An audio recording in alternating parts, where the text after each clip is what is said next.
You're watching the Ship on Day 1 Field Guide. I'm Hans. Let's get ship done.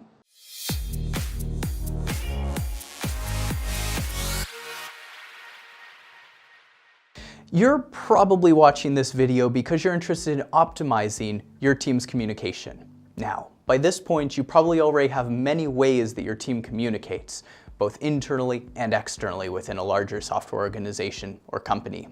And you're probably already measuring some things about how efficient your team communication is. But you might want to optimize and make sure that your team communication is as efficient as possible. And as software developers, you and I know that it's important to make small changes incrementally and experiment around with processes in order to see what works. We also know it's important to be able to track the result of an experiment to make sure that we're getting the expected result out of a change.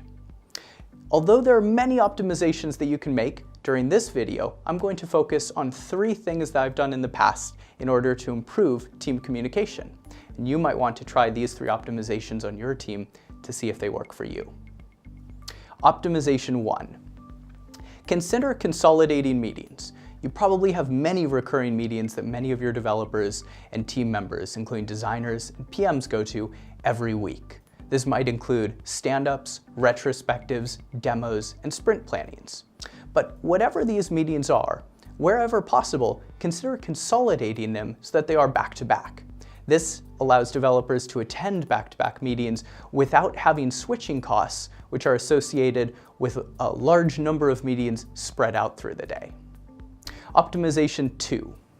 Protect large chunks of working time throughout the week. You might even want to consider having a meeting-free day, for example, blocking out everyone's calendar on Tuesdays so that no one can schedule meetings, and making sure that as part of your team's culture that those meetings within these protected working blocks are declined, not necessarily out of malice, but just to protect people's working times. Optimization number 3. Set expectations for response times for teams that rely on you and your team's technologies. For example, your response time might be different for a bug versus a feature. Maybe for a non-critical bug found on your website or in your service, you get back within a day.